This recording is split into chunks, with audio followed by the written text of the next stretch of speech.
ligne. Est-ce que déjà, bonjour à toutes et à tous, est-ce que vous nous entendez? Ouais, apparemment on nous entend. Attends que chaque personne te dise oui, c'est ça? Ouais, normalement, on va avoir une flopée de oui. Bah, ça permet de se dire bonjour comme on doit être dans un monde encore plus interactif aujourd'hui avec les outils dont Livestorm. Donc bonjour à Non, toutes mais et à les tous. C'est bon? Ah oui, d'accord. Hello. Tu vois le chat? Salut Thibaut déjà. Comment ça va? Nickel, Et donc, patate. première fois qu'on a un business angel et un startup studio. Il n'y en a pas beaucoup des startup studios, donc on va pouvoir en parler aujourd'hui dans cette série de webinars. Pour rappel, le fonctionnement, vous pouvez poser vos questions dans l'onglet qui est à droite. Si vous avez n'importe quelle question, on essaiera d'y répondre. Vous pouvez aussi voter pour les meilleures questions. Soyez libre, voilà, de poser toutes vos questions. Thibaut, salut. Donc toi, tu es fondateur de eFounders. Est-ce que tu peux d'abord te présenter pour ceux qui ne connaissent pas eFounders, ceux qui ne te connaissent pas, ce que vous faites? Alors, déjà Thibaut, Elzière, j'ai 40 ans. Effectivement, j'ai plusieurs casquettes. Ma casquette principale, c'est celle de fondateur d'eFounders, qui me prend pas mal de temps. Je suis aussi maintenant le CEO d'une des boîtes qu'on a créées qui s'appelle Folk. J'investis énormément en business angel aussi. J'ai investi dans une centaine de boîtes dans les 10 dernières années. Et la première boîte que j'ai créée, elle s'appelait Photolia. Il y a de moins en moins de gens qui connaissent. Qui était une banque d'images que j'ai créée en 2004 et qui a été rachetée en 2014 par Adobe. Et d'ailleurs, le nom Photolia a disparu. J'ai vu ça récemment et que ça s'appelle maintenant Adobe Stock. Donc, quand vous tapez photolia.com, j'ai versé une petite larme. Ça redirige vers Adobe Stock. Et eFounders, donc, je l'ai créé en 2011 avec mon associé Quentin Nickmans, qui est belge. Et c'est un startup studio. Qu'est-ce que c'est qu'un startup studio? On vient avec. Il y a autant de startup studios déjà, de manière d'opérer un startup studio que de startup studio. La manière dont on fonctionne, nous, chez eFounders, c'est qu'on arrive avec nos idées, qui sont généralement dans la verticale SaaS, on rencontre des entrepreneurs, ok.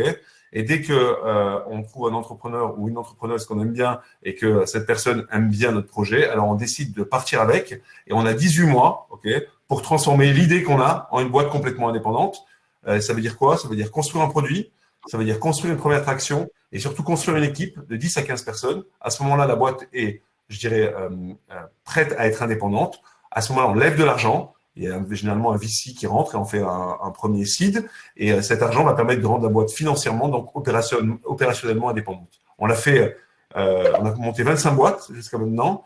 Il y en a 20 qui sont maintenant complètement indépendantes et 5 sur lesquelles on est en train de travailler aujourd'hui, c'est-à-dire 5 qui sont sur cette période de 18 mois de création, quoi. Ok, super. Du coup, voilà. Et il y a des boîtes comme Front. Alors, il y a des boîtes qu'on a vendues. Hein. Le business model de eFounders, il est très simple. C'est un business model de merde d'ailleurs, parce que on ne touche de l'argent à partir du moment où on a vendu une boîte. Donc, entre le moment où tu crées eFounders en 2011 et le moment où tu touches un premier euro, il a fallu attendre à peu près 8 ans, ce qui est le temps moyen d'exit d'une boîte dans le domaine du SaaS.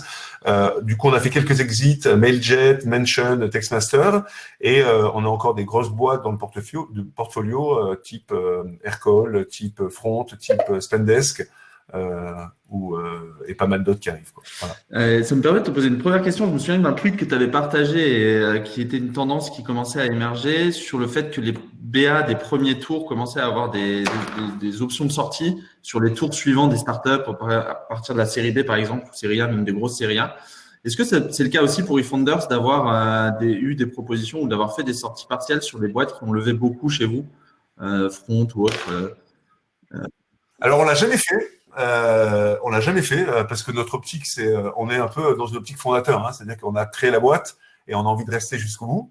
On l'a jamais fait et on se pose la question de savoir si ça serait pas intelligent de le faire dans la suite. C'est-à-dire qu'il y a certaines de nos boîtes, honnêtement, on n'a pas vocation de le faire ni en seed, ni en série A, ni en série B. On a même plutôt envie de se renforcer sur ces tours-là. Par contre, on a nos premières boîtes. Front qui vient de faire sa série C et Aircall qui risque de la faire dans les prochaines semaines.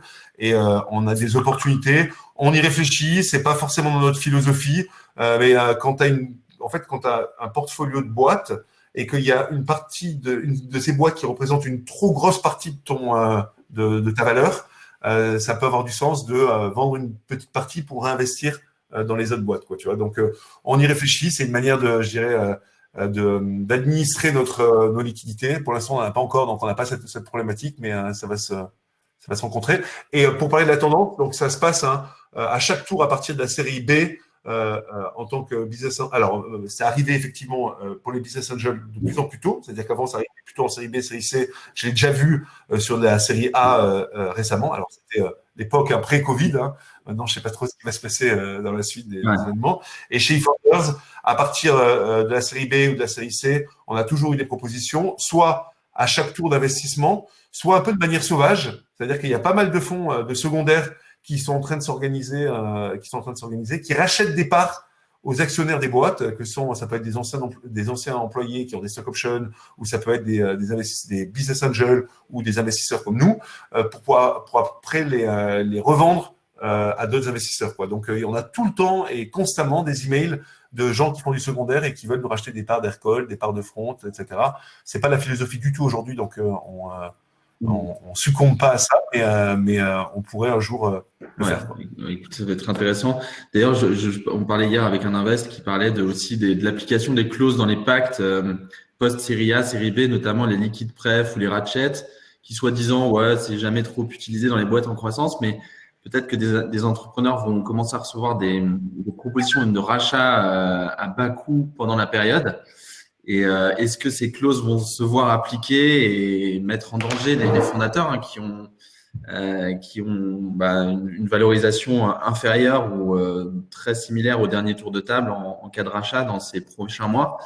Est-ce que toi, tu vois que sur le marché, il peut y avoir ce risque déjà des valorisations qui vont baisser et le M&A qui va être un peu sauvage, parce que je rebondis un peu sur ce que tu disais sur les propositions qui sont sauvages ces prochains mois. Est-ce que tu penses qu'il va y avoir ce genre de pratique? Alors, je ne pense pas que ça soit dû aux conditions des pactes. Tous les pactes d'actionnaires qui ont été faits dans les dernières années et qui sont donc ceux qui sont actuels sont plutôt favorables au côté entrepreneur, avec des clauses. Oui, il y a des clauses de liquidité, mais des clauses de liquidité simples et très peu de clauses de ratchet ou de clauses exotiques. Alors, ça pourrait effectivement, dans les prochains pactes, des prochaines levées de fonds, pourraient être différents. Mais quand on parle de M&A, on parle des boîtes actuelles avec leur pacte actuel.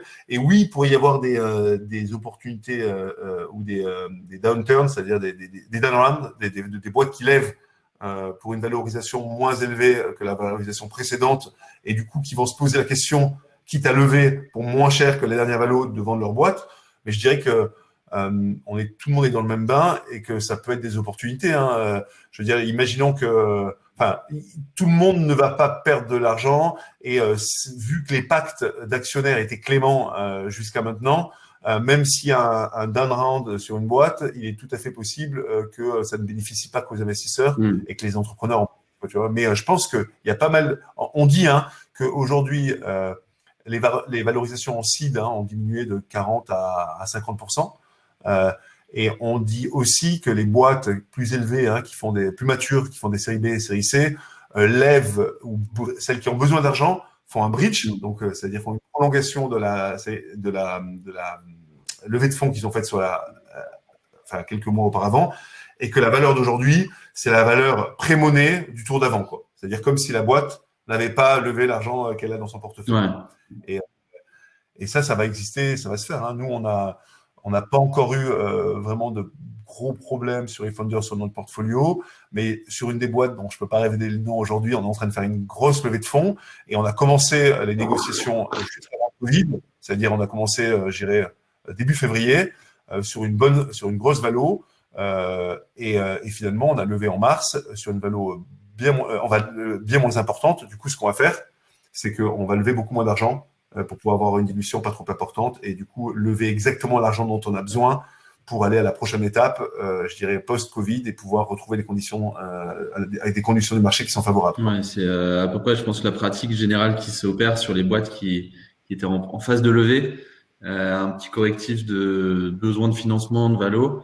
Avant de parler de eFounders, ton rôle de BA, du coup, tu as une question sur série A, série B.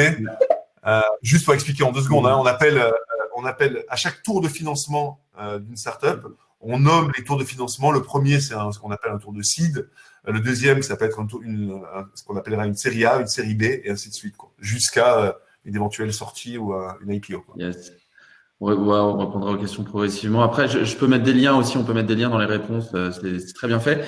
Est-ce qu'on peut parler d'abord de ton rôle, de ta troisième casquette que tu as repris, on va dire, même si on va pas dire que tu l'avais abandonné, mais d'entrepreneur. Là, tu t'es mis CEO de Folk. Qu'est-ce qui t'a poussé à repartir en gros CEO d'une boîte et comment tu as vécu la crise sur Folk, même sur votre propre projet là, ces derniers mois?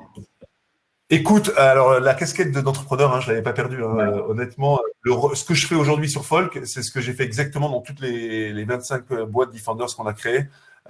Il s'avère que là, j'ai pris le parti de faire ça plus longtemps et de pas faire ça pendant les 18 premiers mois, mais de faire ça pendant les prochaines années. Je l'ai fait d'une part parce que j'avais envie de me mettre à la place de nos CEO et de voir ce que ça donnait d'être accompagné par eFounders dans une aventure entrepreneuriale. Deuxièmement, je kiffais le projet et le marché. En gros, je trouve que le SaaS, ça n'a pas vraiment bougé depuis 10 ans, depuis qu'on a commencé. Et là, depuis, je dirais, 2 ans, il y a une nouvelle vague d'outils de productivité que sont Notion, que sont Airtable, qui sont Superhuman. Et je trouve que c'est plutôt sexy, c'est plutôt marrant. Ça change du SaaS avec les onglets, etc. C'est des outils qui sont plutôt sympathiques. Et j'avais envie de me lancer et de participer à cette vague. Et le sujet de la gestion de contact, qui est un sujet qu'on a depuis le jour 1 chez eFounders, puisque c'est le premier et le seul outil interne qu'on a créé, est un sujet qui me tenait à cœur et j'ai envie de craquer le truc.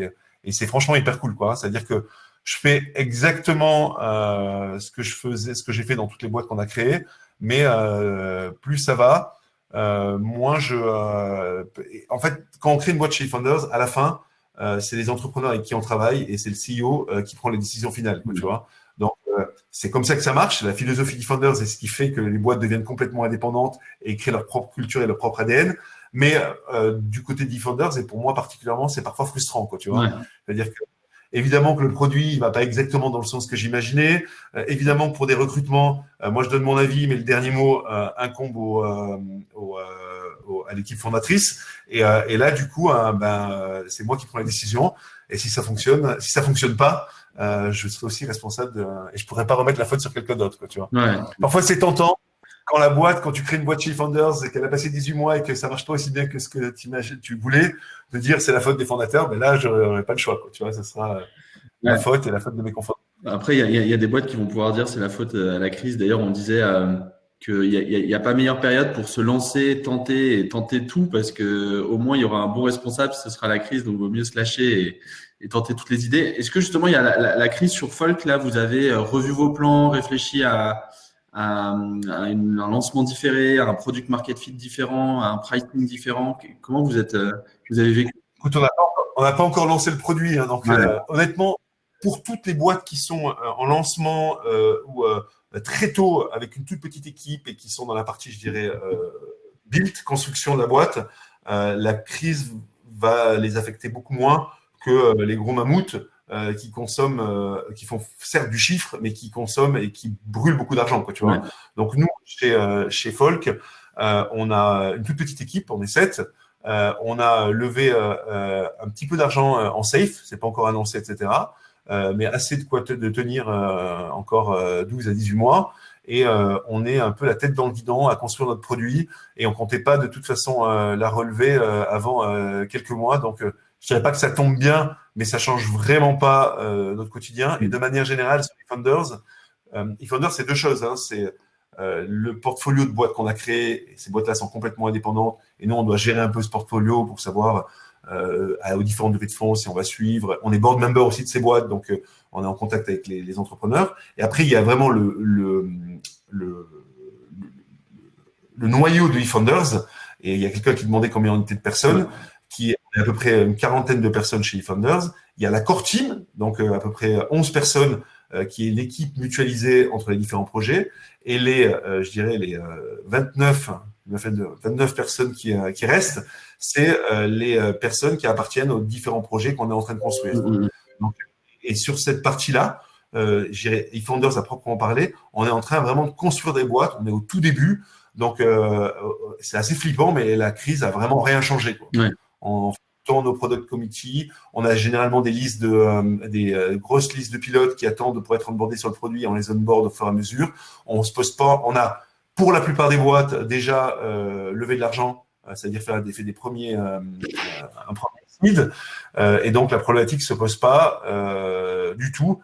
Elle se posera certainement dans plusieurs mois. Et voilà, quoi. Sur notre portfolio, sur les portfolios de nos boîtes plus autonomes, c'est différent, hein. Alors, on a de la chance avec eFounders de créer des boîtes qui inventent le travail de demain, et donc notamment le travail qu'on vit aujourd'hui, hein, le travail distribué, le travail en remote. Donc, je dirais que on est dans l'air du temps. Par contre, nos clients et les clients de la plupart de nos boîtes sont aussi des boîtes normales dans le retail, dans le transport, dans le tourisme, qui elles vont être impactées par la crise, et donc ça va impacter finalement nos entreprises, quoi. Donc ça, on ne sait pas encore vraiment mesurer, mais au jour d'aujourd'hui, on a des boîtes qui profitent vraiment, des boîtes comme Aircall, je pense à pas mal, mais je pense à Aircall et Usign qui profitent vraiment de l'environnement d'aujourd'hui, ou Slide par exemple, et des boîtes pour lesquelles on attend de voir ce qui va se passer. Une boîte comme Front, ça marche hyper bien. Après, dans les clients, Front a tellement de clients qu'elle a aussi des clients dans le retail, aussi des clients dans le tourisme, aussi des clients dans le transport qui gèrent leur support avec Front, et il pourrait y avoir du churn ou de l'impact à terme. Ça, il y a trop tôt encore pour juger, quoi. Écoute, il y a sur le modèle eFounders, si on devrait résumer ton job, c'est de trouver à la fois des idées et des founders, si on Ouais. peut. Il y a des questions sur comment vous trouvez les founders, comment on peut postuler, c'est quoi vos canaux pour trouver des fondatrices ou fondateurs de boîtes? Écoute, au départ, on prenait, tout au début d'eFounders, on prenait tous les gens qui venaient nous voir et qui voulaient être entrepreneurs et monter une boîte avec nous. Aujourd'hui, et je pense que c'est vraiment le seul gros actif qu'on ait créé chez eFounders, on a, en tout cas en France, on a créé une marque qui nous permet d'être assez visible, et on a une centaine, entre 100 et 200 entrepreneurs qui nous contactent chaque mois.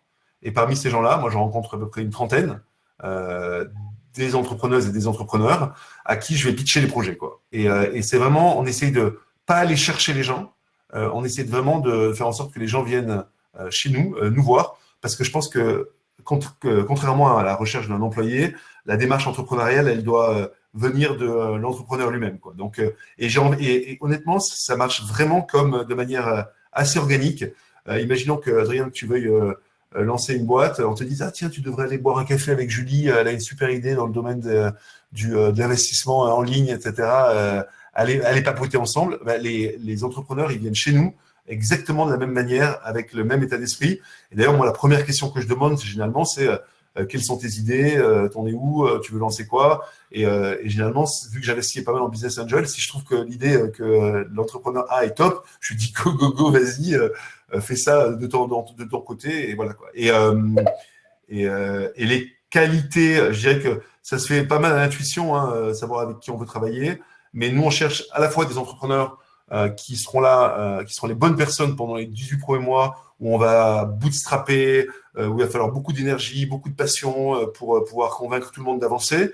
Et en même temps, des gens qui vont pouvoir être les CEO et les CTO des futures boîtes et qui vont être les bonnes personnes pour les 10 prochaines années, quoi. Donc, c'est un peu ce compromis-là qui est pas évident à trouver. Des gens qui soient très bons, très passionnés pour les 18 premiers mois, et des gens qui soient bons pour la suite, quoi. Par exemple, moi, je ne sais pas si je conviendrai exactement. On va le voir avec Folk, et c'est une manière de m'y confronter. C'est ça. Je sais que je serai certainement la bonne personne pour les 18 prochains mois. Est-ce que je serai la bonne personne pour la suite? Je ne sais pas. Je sais que chez Photolia, bon, j'étais 15 ans plus jeune, mais dès que la boîte a commencé à exploser, le fait de gérer la boîte au jour le jour, c'était pas ce qui m'amusait le plus, et peut-être pas le sujet dans lequel j'étais le meilleur, quoi, tu vois. Ouais. D'où d'ailleurs la naissance d'eFounders, quoi. Ouais, c'est la traditionnelle des créateurs versus des dirigeants d'entreprise. Est-ce que les entrepreneurs, il y en a qui peuvent très bien faire les deux, ou qui aiment faire les deux. Il y en a qui préfèrent être builder, il y en a qui préfèrent être gérant ou en gestion d'entreprise. Ben nous, c'est un peu les moutons à 5 pattes qui veulent faire les deux. Et généralement, la plupart du temps, on recrute on s'associe avec deux entrepreneurs, une personne plutôt tech et une personne plutôt business. La personne plutôt tech, ça va être le Tech Business Founder et c'est cette personne-là qui va créer le produit from scratch et qui va devoir évoluer dans la boîte à être la personne qui va tout créer elle-même jusqu'à être la personne qui va manager et devenir le CTO. Et généralement, c'est la première personne qu'on recrute et après, on a 3 mois pour trouver le CEO avec lequel ça va bien matcher pour pouvoir prendre le rôle business pour la suite de l'aventure. Ok. Je répondrai, enfin, je poserai toutes les questions à Thibaut là que vous posez à droite, ne vous en faites pas. Juste, j'en ai encore quelques-unes sur le modèle eFounders. Il y avait un moment où vous avez testé un espèce de modèle hybride aussi, où parce que concrètement, on va pas chez eFounders avec une idée. Généralement, c'est vous qui créez le match avec l'idée et l'entrepreneur. Vous aviez testé d'autres modèles aussi d'entrepreneurs qui avaient une idée où vous cofondiez des boîtes. Je sais plus comment vous aviez appelé ce modèle d'accélération ou d'accompagnement. Light track, quelque chose. Ça va être quelque chose. Non mais écoute, on est fermé. De manière générale, on est fermé à rien. Ouais. Ok. La plupart du temps, effectivement, ça vient de nos idées. C'est beaucoup plus facile pour nous de faire en sorte que un ou deux entrepreneurs s'approprient l'idée. Ça prend genre une semaine. Ça pose aucune problématique. Exactement comme si tu vas prendre le café avec Julie, vous allez faire 3 conversations et finalement, tu auras l'impression que c'est ton idée au bout de 3 conversations, quoi, tu vois. Ben, ça se passe la même chose avec les entrepreneurs. C'est beaucoup plus compliqué quand l'entrepreneur arrive avec son idée, de faire en sorte que toute la team eFounders s'approprie l'idée, quoi, tu vois. Et donc, du coup, quand quelqu'un arrive avec son idée, toute la team eFounders a l'impression d'être une agence. Et ça fonctionne pas parce que c'est pas du tout le tempérament et la philosophie du studio, quoi. Par contre, on n'est pas à l'abri et on l'a fait quelques fois. Je vais donner des exemples de lorsqu'il y a une expertise de quelqu'un qui viendrait avec une expertise soit métier, soit technique. Imaginons qu'on veuille lancer un Algolia. C'est-à-dire, clairement, on commence pas à vouloir faire un search as a service comme un service comme Algolia et puis après chercher un CTO. Ce qu'on fait comme Julien. On a un Julien Lemoine qui vient se présenter, qui dit qu'il a une compétence très forte en recherche et on va l'accompagner pour créer un Algolia, quoi. Ouais. Donc, quand il y a une problématique très métier et très technique, il vaut mieux, je pense, partir avec des fondateurs qui viendraient avec cette idée-là plutôt que de le créer nous-mêmes. Ouais. Et ça s'est déjà passé avec Fox Intel. Le fondateur Edouard avait une connaissance expertise dans l'e-commerce et Fox Intel finalement c'était plus un e-commerce, un SaaS dans l'e-commerce qu'un SaaS un peu horizontal comme on fait d'habitude. Et on a refait la même chose avec une boîte qui s'appelle Equify, qui est une boîte dans la gestion de cap table, l'espèce de Carta, l'équivalent de Carta européen. Et ça, on n'aurait jamais pu imaginer lancer cette boîte sans que la personne qui la fonde soit un avocat. Ouais. Et c'est lui qui est venu nous voir avec cette idée. Il avait même commencé un produit et finalement on est reparti from scratch et on l'a accompagné. Ça a bien fonctionné. C'est pas le modèle d'eFounders, je dirais classique, mais on se ferme à rien. Et là on est travaillé sur une nouvelle boîte qui s'appelle Canyon Legal, qui est encore une fois quelque chose dans le légal. Et encore une fois, avec un des cofondateurs qui est avocat. Et là aussi, cette personne est venue, ces 2 cofondateurs sont venus avec une idée. Et par exemple, ces 2 personnes-là sont belges. On est entre la Belgique et la France. Il y avait une question sur savoir s'il faut être belge pour être cofondateur. Mais la plupart des activités se passent à Paris.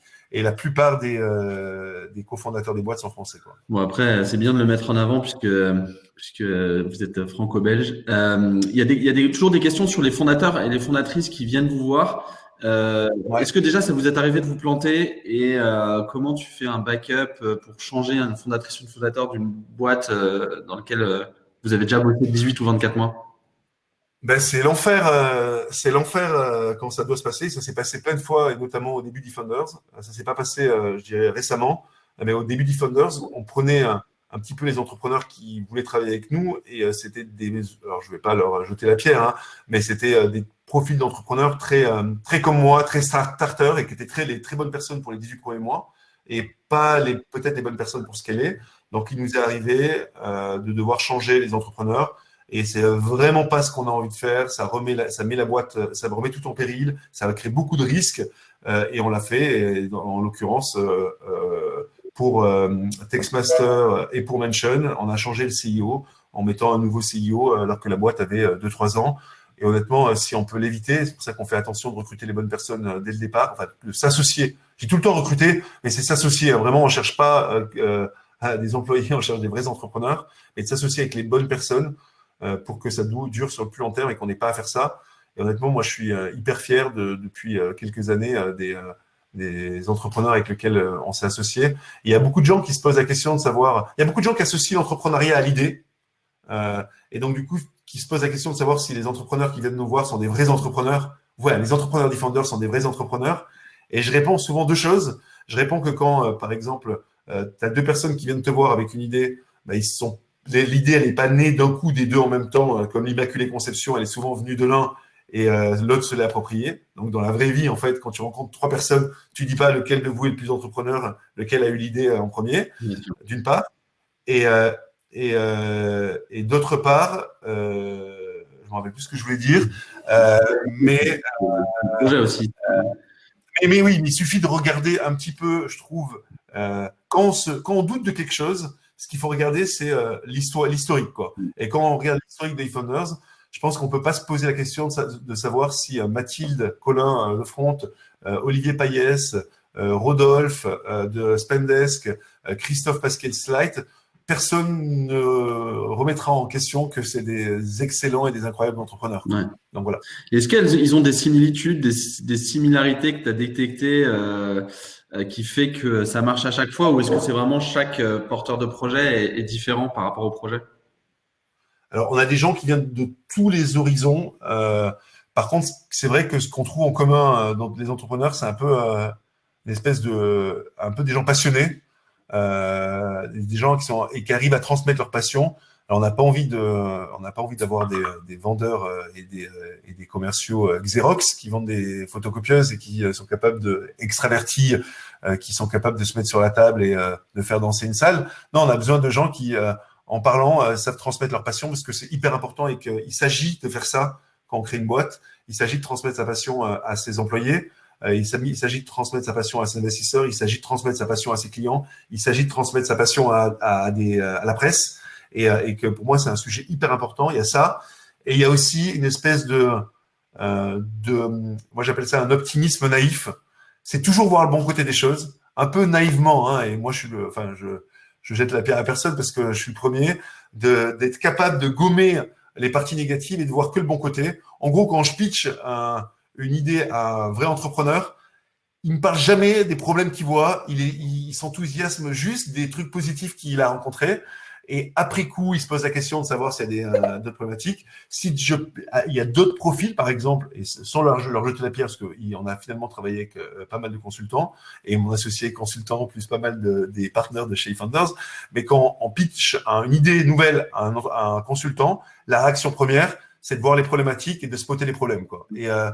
Et vraiment, je pense que les entrepreneurs sont caractéristiques de la première partie, c'est-à-dire un espèce d'optimisme presque naïf, quoi. Ouais. Est-ce que quand vous faites venir un entrepreneur sur un projet, il y a un salaire de base, un pourcentage du capital qui est toujours le même, ou est-ce que c'est pareil, c'est ça fonction du profil, d'état d'avancement du projet? Comment ça fonctionne cette partie-là?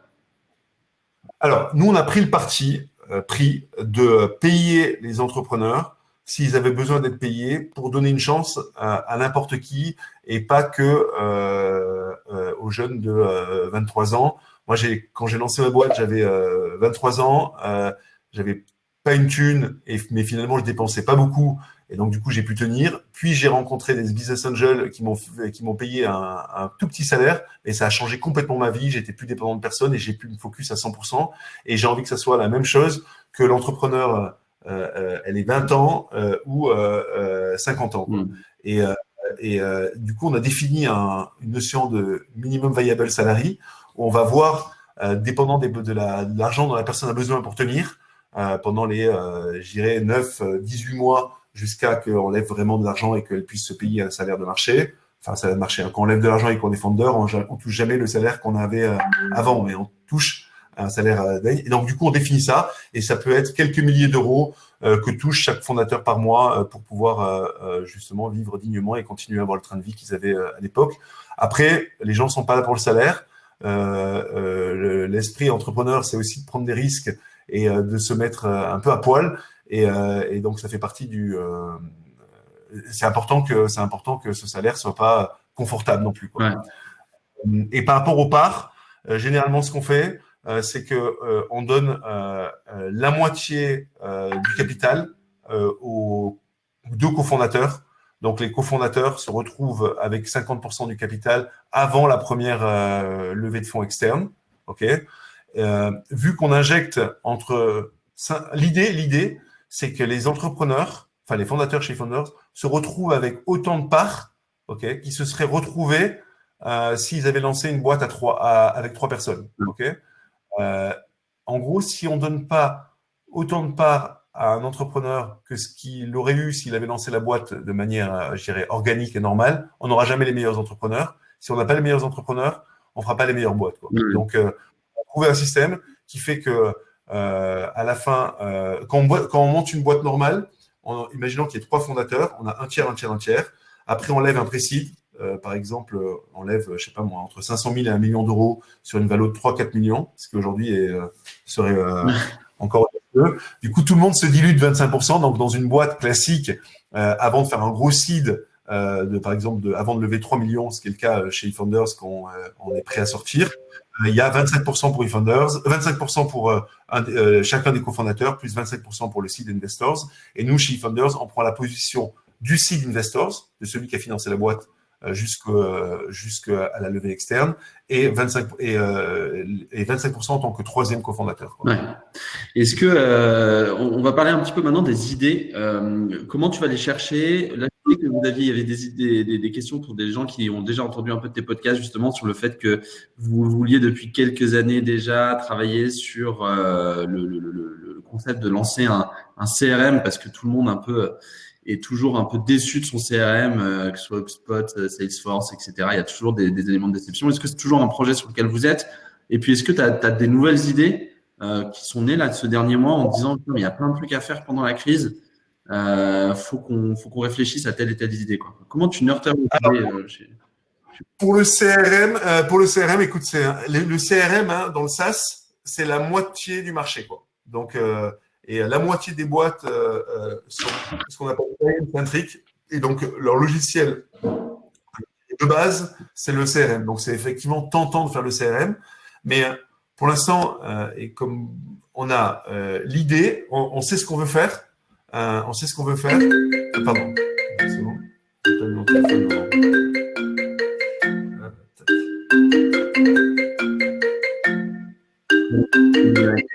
Beaucoup de questions. N'hésitez pas à voter sur les questions, les meilleures questions que vous voulez voir posées. Et puis, soit on répondra à tout, soit je répondrai aussi dans le texte pendant que Thibaut parle. Voilà, comment postuler sur eFounders, c'est assez simple. Il y a le lien sur le site, mais j'essaierai de répondre à tout. Adrien a déjà répondu sur le donner des newsletters à connaître. Quelles sont celles que tu consultes? On lui posera la question à la fin. Sourcer ses idées, Alexis, on lui posera la question aussi.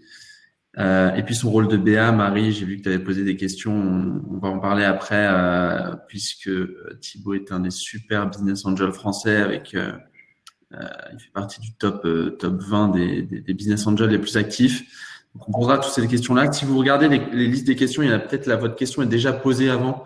Vous pouvez donc upvoter sur la droite sur les questions à poser. Et puis, pendant que Thibaut n'est pas là, je vous envoie. Ah, t'es là, pardon, excuse-moi, je croyais que t'étais pas là. La vidéo est coupée. Je voyais que tu essayais de broder. Tu brodais bien, tu brodais bien.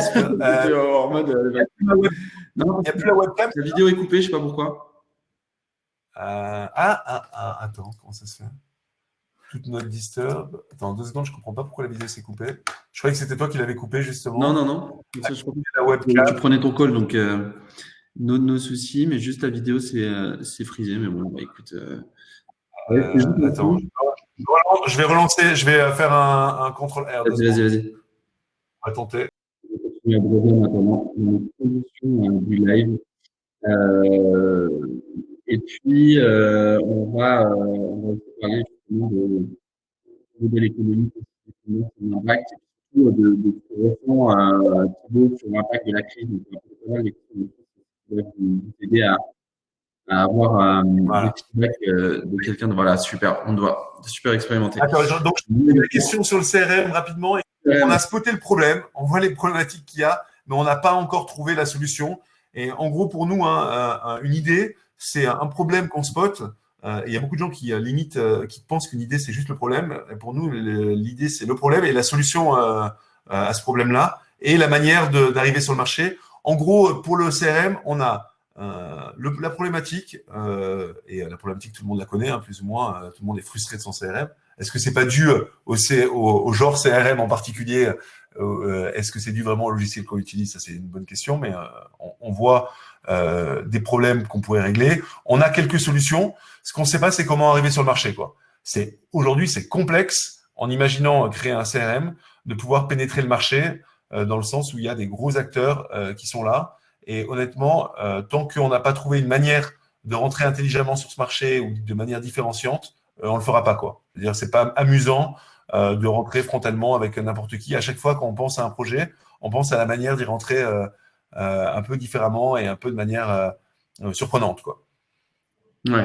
Et sur les nouvelles idées, là, vous avez quoi? Vous avez un backlog d'idées que vous avez toujours, vous prenez des cafés, bon, maintenant virtuellement, pour en discuter. Est-ce qu'on peut les appliquer? Est-ce que pendant la crise, vous avez eu d'autres idées? Alors, du coup, on travaille sur pas mal d'idées en ce moment. Là, il y a un projet qu'on vient de lancer qui n'est pas encore officiel, mais dans tout ce qui est to-do et project management. L'idée, c'est de réinventer Asana et Monday Co, donc le logiciel de project management, en passant par la to-do list. Donc, c'est un peu abstrait comme explication, mais bref, on a trouvé une cofondatrice CEO, comme on disait, et on est sur le point de closer le cofondateur CTO. Donc, on est prêt à commencer le projet. On commence jamais un projet hein, tant qu'on n'a pas au moins le cofondateur technique, quoi. C'est-à-dire qu'on n'a pas chez eFounders de ressources techniques et c'est volontaire. C'est qu'on pense que ça sert à rien de construire un projet chez nous tant qu'il n'y a pas une équipe qui est dédiée, quoi. Parce que construire une boîte, c'est avant tout construire une équipe et le produit, c'est un corollaire de ça, quoi. Et sur les idées venant du Covid, moi je prends le parti. Je me dis que chaque fois qu'on essaie de réagir, alors les sujets du remote et du travail distribué, ça fait longtemps que ça existe et effectivement ils ont été accélérés par la crise du Covid. Moi je pars du principe que quand on est dans le feu de l'action, on pense qu'il y a des idées qui sont obvious et dans quelques mois, quand on aura pris un peu de recul, il ne sera pas trop tard pour avoir des idées originales, quoi. C'est-à-dire qu'aujourd'hui, tout le monde va se précipiter pour faire des groupes chat applications, pour essayer de faire des logiciels toujours plus collaboratifs, qui permettent de travailler de plus en plus remote. Donc, il va y avoir encore une fois plein de logiciels de chat collaboratif, pas plein de logiciels de prise de notes collaboratifs. On va tomber sur des choses qui sont assez évidentes. Moi, je trouve que quand on prend plus de recul, on arrive à trouver des choses un peu différentes. Il y a par exemple des choses qui m'amusent, moi, c'est tout ce qui est recrutement. Je trouve que c'est pas obvious et ça me faut un peu de temps. Il va me falloir un peu de temps pour le digérer. Mais la plupart, non, une grosse partie moi de mon temps, hein, c'est un tiers de mon temps, c'est le recrutement, notamment des founders et de l'équipe founders et des équipes de chacune des boîtes où je vois pas mal de candidats. Et depuis le Covid, évidemment, quand on est tous les uns chez les autres, je fais ça de chez moi par Zoom, pour pas le citer, ou par visio de manière générale. Et honnêtement, j'ai publié un petit article là-dessus. Je trouve ça plutôt efficace. Et je me dis que ça va ne faire qu'exploser. Pourquoi? Parce que je pense qu'il y a pas mal de gens qui vont, il y a pas mal de gens qui vont réaliser que, il y a pas mal de gens qui faisaient ça au téléphone et pour le coup vont passer en visio parce que c'est sans commune mesure ce que voir les gens apporte, et ça je vais pas l'inventer, par rapport à les avoir au téléphone. Et je pense aussi qu'une partie de ce qui se faisait en physique va se faire sous la format visio parce que on ne demande pas à un candidat de se déplacer, parce que finalement, même si on capte pas autant de signaux et on n'arrive pas autant à palper, je dirais, la personne en face de nous, les sentiments de la personne en face de nous, on arrive quand même à capter une bonne partie des signaux, je dirais, verbaux et non verbaux. Donc c'est finalement pas mal, même si rien ne pourra remplacer une interview physique au final, tu vois. Et je me dis que par exemple, un gros bouleversement, ça pourrait vachement bouleverser le monde des HR. Et le fait d'imaginer qu'une grosse partie se fasse par visio, c'est aussi imaginer que du coup ça soit plus processisé. parce que quand ça se fait de manière sauvage par des meetings, c'est un peu le bordel, même si tu as un logiciel qui est dédié.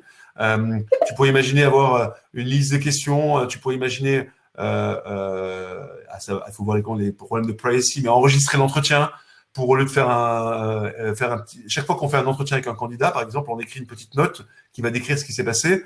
Évidemment, comme c'est qu'une partie de l'entretien, bah on oublie pas mal d'informations, quoi. Est-ce que ça serait pas intéressant de pouvoir avoir au moins un transcript de la conversation pour que, par exemple, la personne d'après qui fasse l'entretien puisse pouvoir voir ce qui s'est passé avant et poser les bonnes questions. Bref, il y a des sujets comme ça qui sont moins obvious que celui des outils de productivité et du remote, mais qui pourraient vraiment être bouleversés par le fait qu'il y ait une grosse partie des gens qui travaillent depuis chez eux, quoi.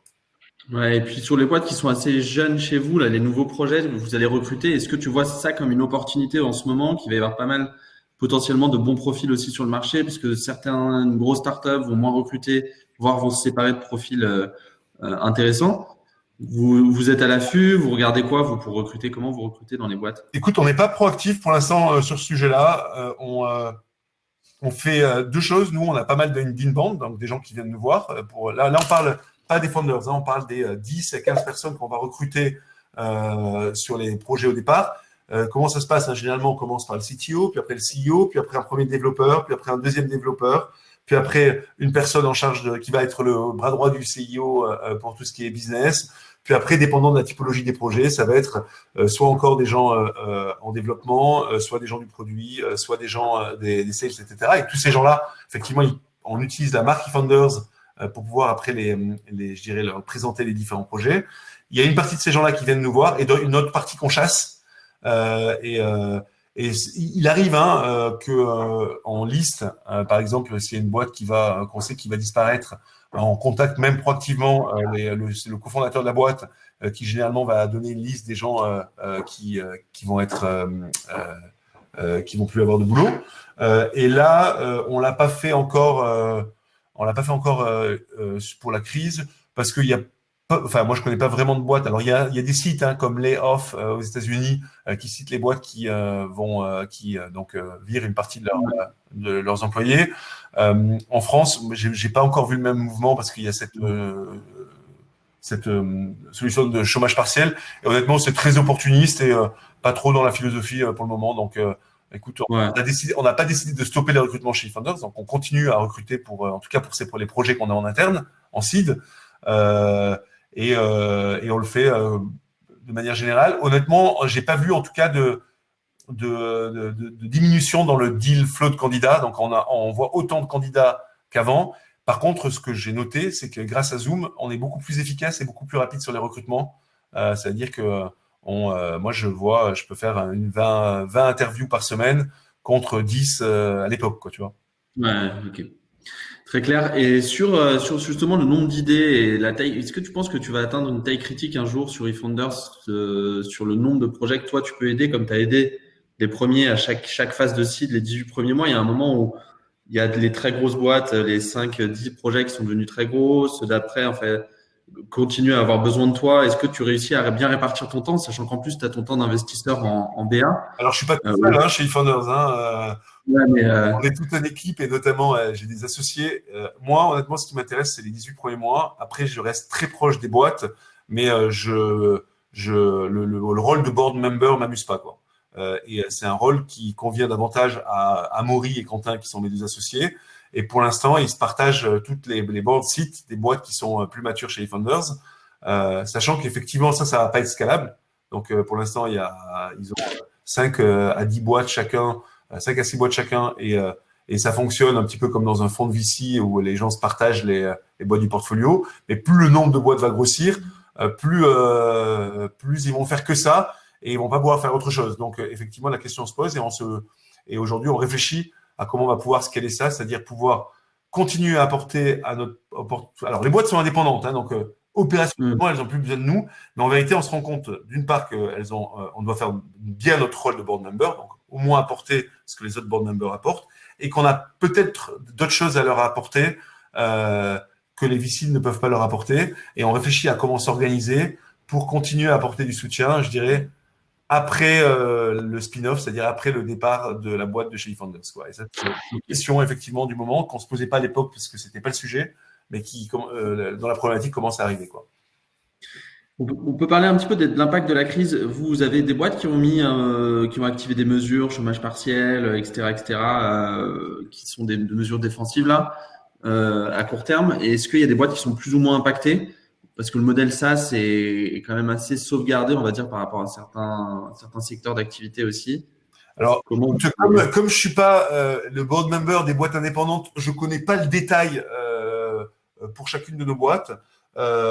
Pour l'instant, il y a pour aucune de nos boîtes c'est dramatique, c'est-à-dire que généralement les investisseurs ils font quatre quartiles qui définissent, hein, je dirais est-ce que c'est un impact très fort, un impact fort, un impact moyen ou un impact positif. Et nous on est plutôt soit du positif, soit du moyen positif.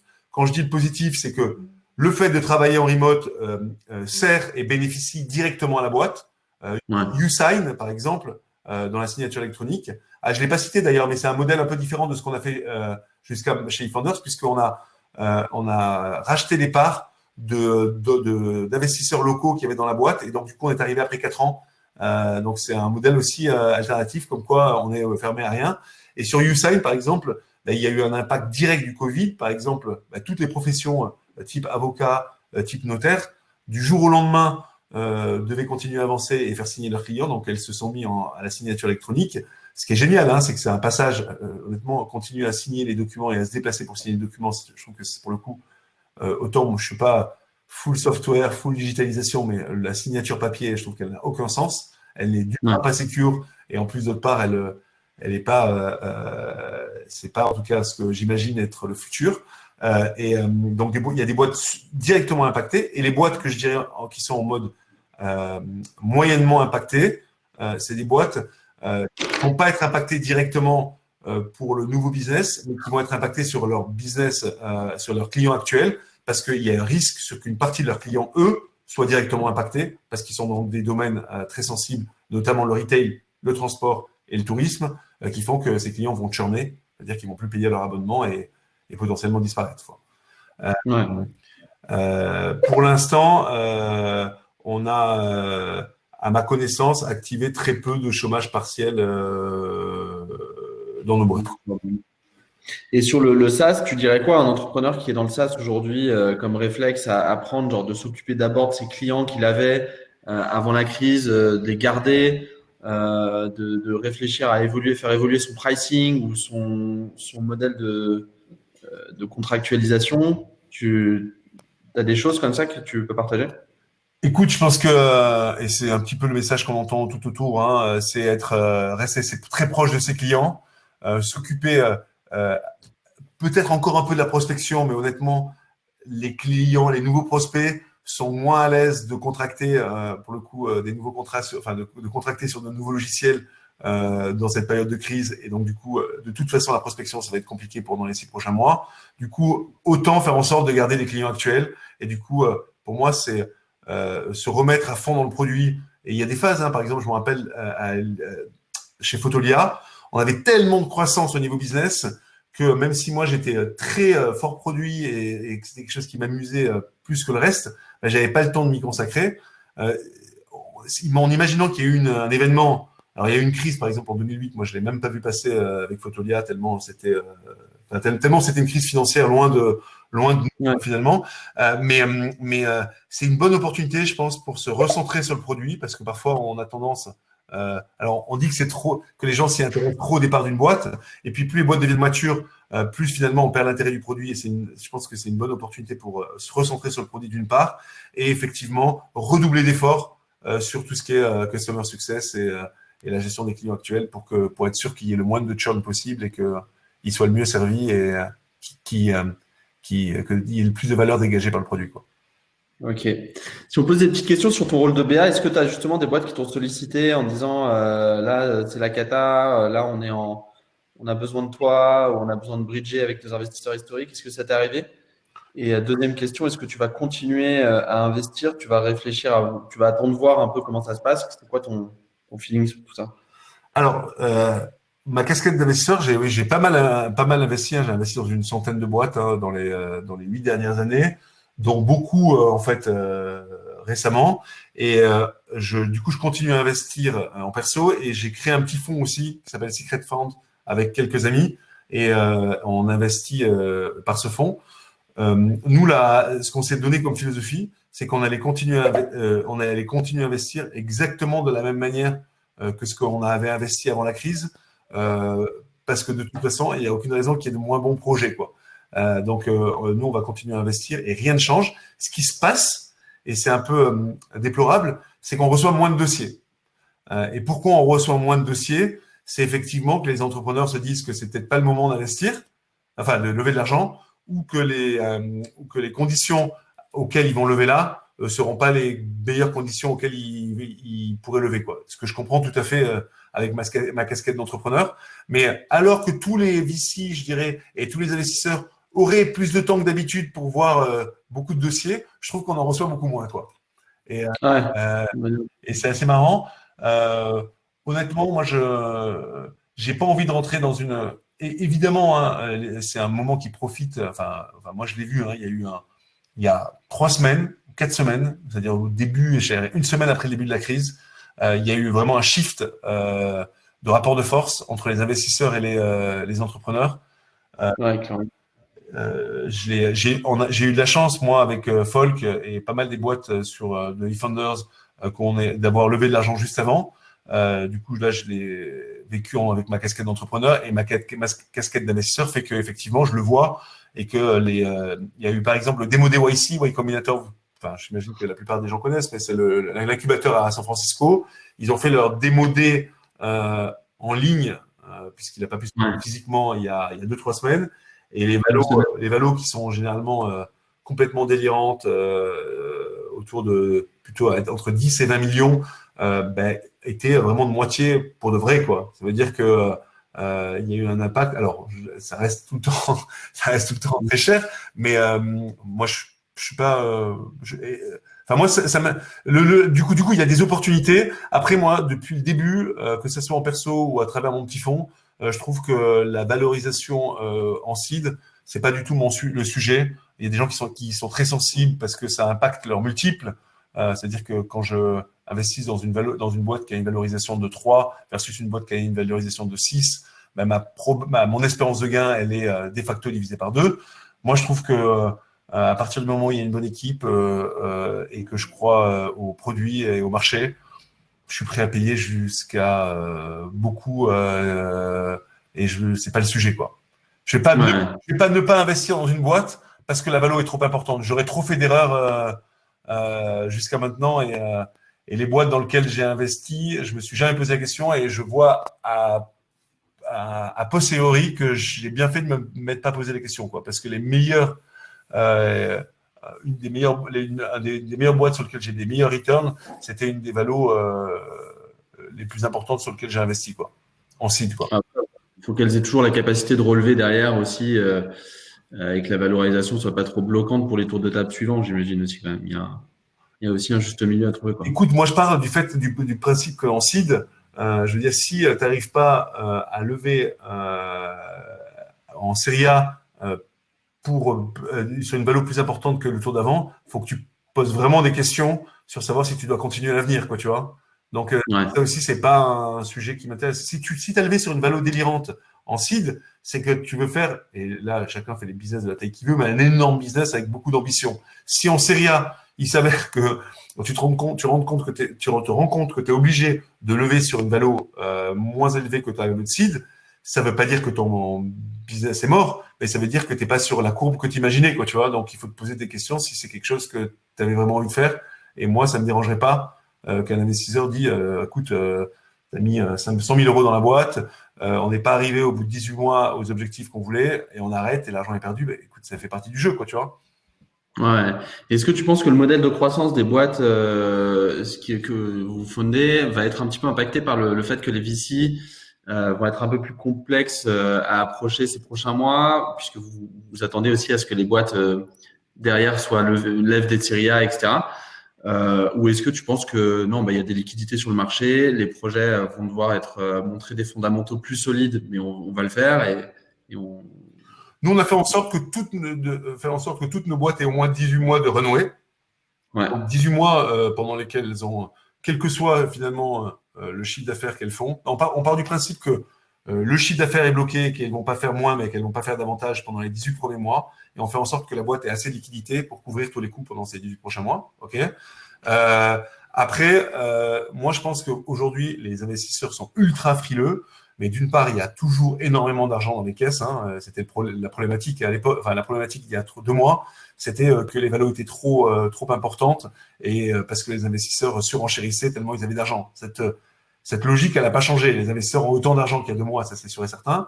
Ils sont frileux aujourd'hui, ils le seront moins. Les investisseurs américains disent attendez, on ne va pas investir dans des boîtes pour lesquelles on n'a pas rencontré physiquement les entrepreneurs. Ça, ils le disent. Pour moi, ça peut changer très rapidement. C'est juste un coup à prendre. Et encore une fois, moi, j'ai les meilleurs investisseurs, les meilleurs deals que j'ai fait en Business Angel, c'est soit des gens que j'ai à peine vus, soit des gens que j'ai même pas du tout vus, quoi, et je me suis amené sur le produit. Donc, non, globalement, je pense qu'il va y avoir 6 mois très compliqués pendant lesquels il y aura beaucoup de frilosité de la part des investisseurs, mais que d'ici la rentrée, il commencerait de toute façon, il continue à y avoir des cours de table, il continuera à y en avoir davantage, en tout cas pour du seed et de la série A, c'est-à-dire early stage, dans les prochains mois, quoi.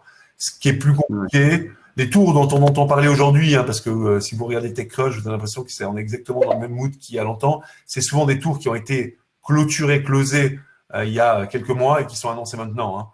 Hein. C'est comme Slide pour vous, quoi. Hein? Comme? C'est comme Slide pour vous. Exactement. Slide, nous, on l'a annoncé il y a 10 jours, il y a une semaine, alors que le tour était closé depuis plusieurs mois. Et c'est pas juste parce qu'on a voulu mentir aux gens, hein, c'est que généralement, entre le moment où on lève de l'argent et le moment où on décide de communiquer, il y a un temps qui est défini par la stratégie de communication qu'on veut mettre en place, quoi. Il s'avérait qu'on pensait que c'était mieux de communiquer. Alors, on n'avait pas prévu qu'il y aurait le Covid, mais on s'était dit qu'on attendrait un peu avant de communiquer sur la levée de fonds, quoi. Ouais. Notamment pour la faire coïncider avec, parce qu'aujourd'hui, c'est dur de ne faire qu'une actualité sur une levée de fonds, et tant mieux, on voulait la faire coïncider avec un grand shift sur la stratégie et le produit, quoi. Ok. Peut-être une question d'ouverture pour terminer. Après, on a déjà 1 heure. J'ai essayé de répondre, d'intégrer vos questions dans mes questions un maximum. C'est quoi, toi, le modèle que tu veux pour eFounders dans les prochaines années? Qu'est-ce qui t'inspire? Est-ce que c'est des modèles US? Tu parlais de YC tout à l'heure, Andreessen Horowitz, Warren Buffett, etc. Est-ce qu'il y a des modèles économiques globaux que tu essaies de créer aussi avec toutes les boîtes que vous commencez à avoir et qui pourraient créer un espèce de super portefeuille de boîtes qui sont cohérentes, quoi. La contrepartie de créer des boîtes qui sont complètement indépendantes, donc la philosophie du founder, c'est d'avoir une startup studio où chaque boîte qui se crée devient complètement indépendante, donc d'eFounders. Et on pense que c'est hyper important pour que chaque boîte puisse créer sa vraie culture et son propre ADN. Et moi, la plus grande fierté que j'ai, c'est que tu regardes comme une boîte comme Aircall, comme Upflow, comme Spendesk ou comme Forest, elles sont toutes différentes les unes des autres. Et même si tu retrouves parfois dans le design quelques traits communs, elles ont un ADN et une philosophie, mais rien à voir, quoi, comme n'importe quelle boîte que tu pourrais trouver sur le marché, quoi. Et du coup, la contrepartie de ça, c'est que c'est compliqué de faire des synergies entre ces boîtes, quoi. C'est-à-dire qu'elles sont indépendantes. Peut-être que Front voudra plus faire un deal exclusif avec comment il s'appelle, Ring Central, qui est le Aircall US. Plutôt qu'avec Aircall, parce qu'elle a plus d'affinité avec Ring Central ou que ça a plus de sens pour son marché. Je ne vais pas lui obliger, elle fait ce qu'elle veut, quoi, tu vois, Mathilde. J'ai rien à lui dire d'une manière ou d'une autre. On n'est même pas au bord de Aircall, quoi. Et donc, du coup, il y aura. Mais par contre, là, très personnellement, nous, ce qu'on veut construire chez eFounders, on veut continuer. En fait, honnêtement, on s'amuse tellement à faire ce qu'on fait de manière artisanale qu'on veut, et tant qu'on a encore l'énergie et la volonté, parce que ça prend énormément d'énergie et c'est vraiment prenant, je dirais, émotionnellement et physiquement, de continuer à créer 4 ou 5 boîtes par an et de créer effectivement, l'idée, c'est le Startup Studio, finalement, c'est qu'un moyen, mais l'objectif, c'est de créer une galaxie de boîtes SaaS qui viennent imaginer, il y a eu plein de questions sur ça, on n'aura pas le temps de les adresser, ce que serait le travail de demain. et de créer des outils pour les servir. On a pas mal d'idées là-dessus, hein, sur le fait que on parle pas d'intelligence artificielle, mais on parle d'automatisation. L'idée, c'est de se concentrer sur le travail créatif et moins sur le travail rébarbatif, quoi, tu vois. Ça, c'est un grand point. Grand 2, c'est de faire en sorte que les gens puissent travailler d'où ils veulent, à la fois, et du coup, de permettre des logiciels qui soient pensés pour pouvoir fonctionner de manière asynchrone dans le temps et dans l'espace. C'est une deuxième chose. Ou troisième chose, faire en sorte que le fait de travailler à plusieurs sur un document crée plus de valeur que la somme de chaque personne qui y contribue, quoi, tu vois. Et donc, de se dire que deux personnes qui créent un texte en même temps, ou qui créent une présentation en même temps, ben c'est plus efficace ou ça crée quelque chose de mieux que si les deux personnes avaient créé ça de manière indépendante, quoi, tu vois. Et ça, c'est des choses qui nous tirent. Et honnêtement, tant qu'on a des idées, tant qu'il y a des entrepreneurs et tant qu'on a la foi et l'énergie, on continue à faire ce qu'on fait et on espère le faire de mieux en mieux, quoi. Trop cool. C'est super message. Une dernière question que je pose à tout le monde, c'est quoi ce qui fait un bon ou une bonne entrepreneur pendant une période compliquée comme celle-ci? C'est quoi les qualités qu'il faut avoir selon toi? Pour moi, c'est c'est l'optimisme, l'optimisme naïf. Continuer à y croire, honnêtement. Pas être, alors, avoir les pieds sur terre et la tête sur les étoiles, c'est vraiment ce qui résumerait, je dirais, le meilleur entrepreneur. Les pieds sur terre, c'est qu'il faut voir la réalité des choses et ne pas avoir peur, hein, de réduire la taille de l'équipe si c'est nécessaire, et en même temps garder les têtes dans les étoiles en se disant que c'est que temporaire. Et comme toutes les choses, ça va passer. Je veux dire, il y a eu une peste noire qui a tué 60% de l'Europe il y a quelques centaines d'années, et la civilisation est toujours là, quoi, tu vois. Donc, quel que soit le côté dramatique de l'impact de cette crise-là, on va s'en sortir. Et les gens auront besoin de continuer à vivre, de travailler, et de construire et de créer. Et donc, du coup, garder le moral par rapport à ça, quoi. Ouais, c'est un beau message. Est-ce qu'on peut rentrer en contact avec toi? Comment on rentre en contact avec eFounders ou quoi? Vous pouvez m'écrire sur Thibaut, avec un D, THIBAUD, @efounders.com. Voilà, je l'ai mis. On va finalement arriver à acheter le nom de domaine. Message très positif en plus pour terminer, donc on est tous au taquet. Merci Thibaut et bonne journée, bon courage à toutes et à tous. Ok, à très bientôt. Merci à tout le monde d'avoir écouté. Bye bye. Et désolé de ne pas avoir pu répondre à toutes les questions. Je voyais hein, dans le panel de droite toutes les questions arriver. Et voilà. C'est un record de questions là, mais à bientôt. Bye bye. salut Thibaut.